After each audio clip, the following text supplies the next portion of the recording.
সকলকে স্বাগত। আজ সেপ্টেম্বর মাসের 2 তারিখ সোমবার। আজ কৌশিকী অমাবস্যা। আজকে তারাপীঠ মন্দিরে বিশেষ পুজো হয়ে থাকে। 1274 বঙ্গাব্দে আজকের দিনে সাধক বামাখ্যাপা তারাপীঠের মহাশ্মশানে শ্বেত শিমুল বৃক্ষের নিচে সিদ্ধিলাভ করেছিলেন। কথিত আছে আজকেই তিনি মা তারার দর্শন পেয়েছিলেন। সেই উপলক্ষে আজকে সেখানে লক্ষ লক্ষ ভক্তের সমাগম ঘটে। তাই দেখতে আমি যাচ্ছি তারাপীঠে। সম্পূর্ণ ভিডিওটি দেখতে থাকুন। সেখানে কি হয় আজকের দিনে সবটাই দেখাবো এই ভিডিওতে। আমরা বেলা 12টার মধ্যেই তারাপীঠে পৌঁছে গেলাম। এখন মন্দিরের দিকে এগিয়ে যাচ্ছি। আমরা মন্দিরে যাওয়ার পথে প্রথমেই পৌঁছে গেলাম মহাশ্মশানে। এখানেই রয়েছে বামদেবের সমাধি মন্দির এবং তার পাশে রয়েছে তার সিদ্ধাসন। এখানে বসেই তিনি সিদ্ধি লাভ করেছিলেন। আজ এই শ্মশানে প্রচুর ভক্তের সমাগম ঘটেছে।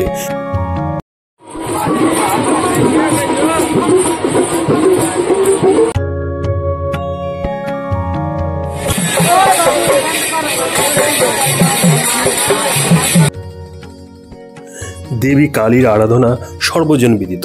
হিন্দু ধর্মে বিভিন্ন তিথিতে কালীর বিভিন্ন রূপের পূজা হয়ে থাকে। ভাদ্র মাসের শুরুর অমাবস্যায় কৌশিকী অমাবস্যা নামে পরিচিত। এই পুজোর সঙ্গে জড়িত আছে নানা পৌরাণিক কাহিনী। কৌশিকী অমাবস্যায় পবিত্র লগ্নে তারাপীঠ মন্দিরে বিশেষ উপাচারে পূজা করা হয় তারা মায়ের। তবে শুধু তারাপীঠই নয়, অন্যান্য একাধিক সতীপীঠ সহ কালী মন্দিরে বিশেষ পুজোর আয়োজন হয় এই শুভ তিথিতে। কথিত আছে সাধক বামাখ্যাপা 1274 বঙ্গাব্দে কৌশিকী অমাবস্যার তারাপীঠ মহাশ্মশানে শ্বেত শিমুল বৃক্ষের তলায় সিদ্ধিলাভ করেছিলেন। ধ্যানমগ্ন বামাখ্যাপা এই দিন তারামায়ের আবির্ভাব পান।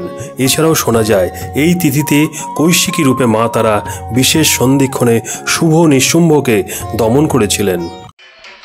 তারাপীঠে এই দিন বিশেষ তন্ত্র সাধনা হয়ে থাকে।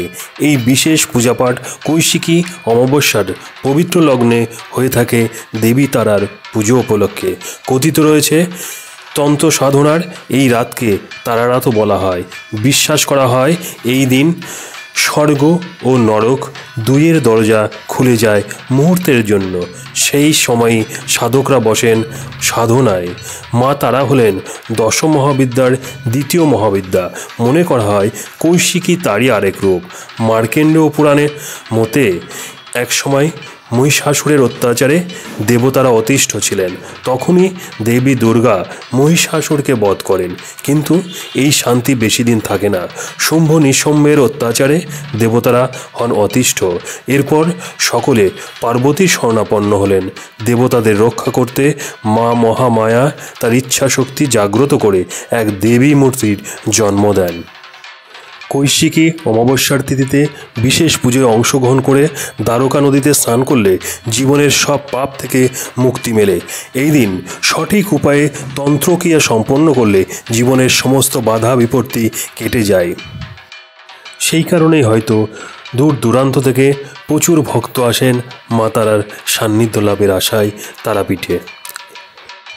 এই পুণ্য তিথিতে অনেক ভক্ত আসেন এই মন্দিরে পুজো দেওয়ার জন্য, অথবা তাদের সাংসারিক জীবনে শান্তি সমৃদ্ধির কামনায় হোমযজ্ঞ করতে।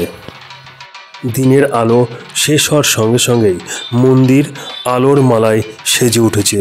মন্দির চত্বর এক অপরূপ শোভা বিরাজ করছে।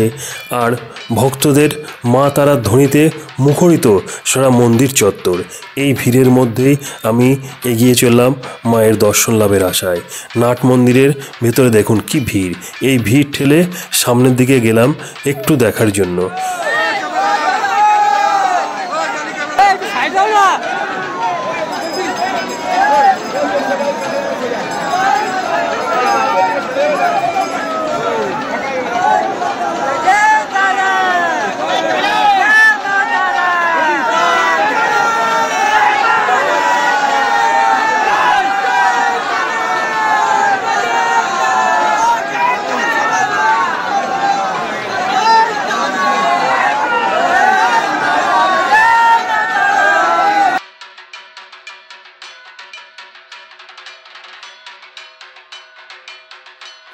মায়ের দর্শন লাভের পর এবার আমি আবার চলে এলাম মহাশ্মশানে।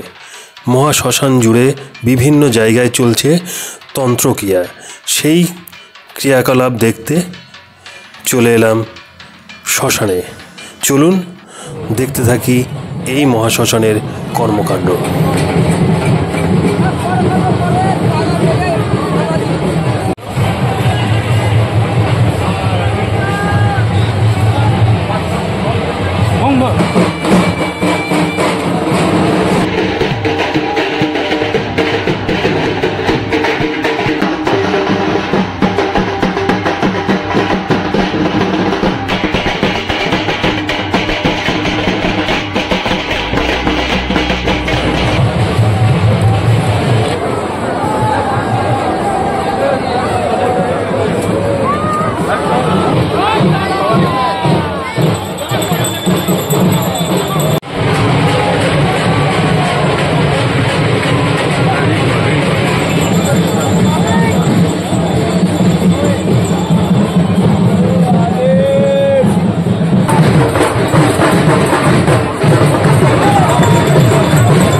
আমার আজকের এই ভিডিওটি আপনাদের কেমন লাগলো তা অবশ্যই কমেন্ট করে জানাবেন।